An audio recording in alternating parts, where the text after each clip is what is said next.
Agora a gente fala de um assunto que está gerando polêmica desde ontem, a reforma trabalhista. A proposta foi apresentada pelo governo na noite de quinta-feira, na noite de ontem, e provocou uma enorme repercussão. Em linhas gerais, esse texto estabelece que as convenções coletivas determinem como é que as horas de trabalho devem ser distribuídas ao longo da semana. O governo pretende também apresentar novos modelos de trabalho, além do atual, que é por jornada. Para entender um pouco mais sobre essa proposta de reforma, a gente vai receber aqui no estúdio o advogado trabalhista Sérgio Batalha. Bom dia, Sérgio, para você. Bom dia, obrigada Cília. pela participação. Não, Quais seriam as principais mudanças que a gente vê? Porque o ministro já deixou claro, a gente não mexe na jornada semanal, mas flexibiliza? Cília, eu acho que essa é a grande dúvida, né? Eu acho que o governo ele não está dizendo tudo o que pretende fazer.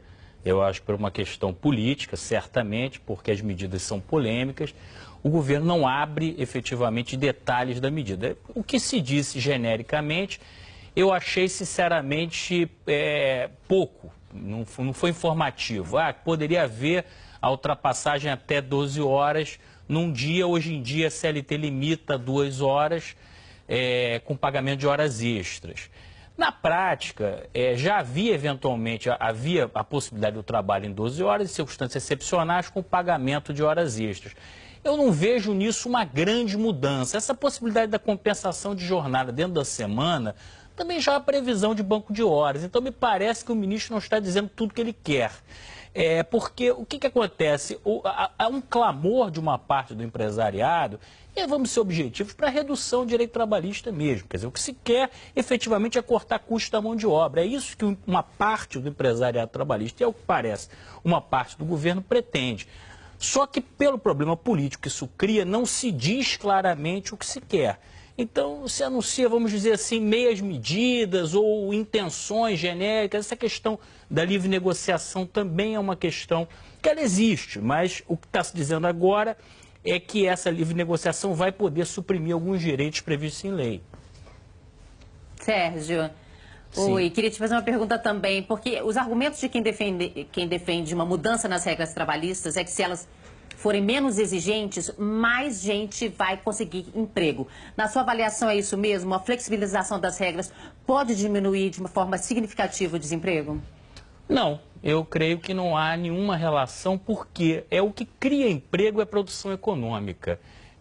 Você não vai contratar um empregado a mais no seu negócio só porque está um pouco mais barato. Normalmente, esse pequeno ganho marginal de mão de obra, ele vai para o lucro do empresário. Mas não há necessariamente uma criação de postos de trabalho. Nunca se viu essa relação em lugar algum. Me parece o interesse do empresariado é um aumento basicamente no lucro, né? Num momento difícil, o sujeito quer aumentar o lucro dele. O governo não quer ceder a carga tributária, então onde está se pensando em tirar? Basicamente se tira do trabalhador. Eu acho que a ideia se você jogar aberto, a ideia é essa.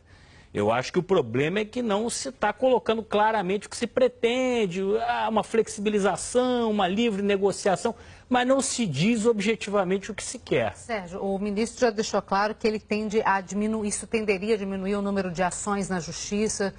A gente tem uma CLT que é de 1940, da década de 40, portanto é uma CLT muito antiga, é uma CLT criticada pelos empresários exatamente por ser bastante paternalista, muito em função dos sindicatos nossos que não são tão atuantes e tão fortes como a gente vê em outras partes do mundo. Eu queria saber de você, se isso mudar, você acha que a gente pode ter sindicatos fortes o suficientes para tentar dar amparo ao trabalhador? Porque o ministro já deixou claro que isso vai ficar por conta de assembleias e da decisão da maioria em vez da decisão em cima da decisão legal, né? Você tocou num ponto muito interessante, a questão da livre negociação com a estrutura sindical de hoje. Realmente a nossa estrutura sindical, principalmente, ela remete ao período Vargas. E ela tem basicamente um equilíbrio que é o seguinte, o sindicato, ele não representa só os associados, ele representa todos os empregados da categoria. Então você tem distorções, por exemplo, de um sindicato com 200 ou 300 filiados, representando 100, 200 mil trabalhadores. Agora, na proposta, na formatação original da CLT, esse sindicato só podia negociar vantagens para o empregado. Então havia um certo equilíbrio nesse sistema. Agora, eu entendo que você não pode mexer numa perna só. Se você mantém esse sistema de representatividade de quem não é associado e permite que ele negocie qualquer direito, inclusive direito previsto em lei, eu acho que isso vai criar um desequilíbrio absurdo. Nos países que têm contrato coletivo, o sindicato só representa os sindicalizados. E aí você força uma sindicalização em massa. Uma atuação do profissional. Isso que o governo está propondo, a meu ver, vai criar um desequilíbrio. Você pega um sindicato sem legitimidade e põe ele para negociar qualquer direito do trabalhador. Isso no Brasil de hoje seria uma catástrofe, porque o que se vê nos sindicatos, na maioria dos sindicatos, é uma representatividade muito pequena, em alguns casos até a transação de algumas coisas, até por vantagens pessoais. Então... Mas, em linhas gerais, alguns pormenores já foram colocados até nos jornais, mas é muito detalhe para a gente entrar aqui. Mas, em linhas gerais, você acha que é fundamental uma reforma trabalhista? Olha, eu não acho fundamental e vou te explicar por quê. Na verdade, a CLT, ela é, de fato, da década de 40, ela sofreu várias mudanças, não resta bastante coisa da época original, mas muita coisa já foi modificada.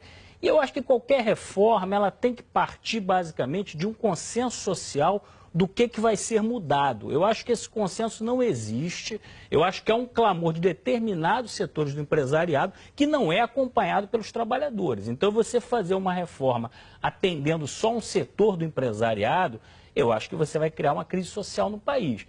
Então, eu acho que você poderia modificar a legislação brasileira, na verdade... Ela é alinhada com a maioria dos países latino-americanos, com algumas diferenças. Tem também correspondência com legislação de vários países europeus. Não é uma legislação extravagante. Ela, na época que foi criada, ela vinha alinhada basicamente com uma legislação social na América Latina e em vários países da Europa. Então, a possibilidade de modernização em alguns aspectos, com certeza. Agora, eu acho que ela tem que partir de um verdadeiro pacto social, não de uma imposição unilateral. Vamos ver como é que isso caminha, Sérgio. Eu agradeço muito a sua participação aqui com a gente. Sérgio Batalha, especialista em Direito do Trabalhador, muito obrigada pela participação. Não, é sempre um prazer.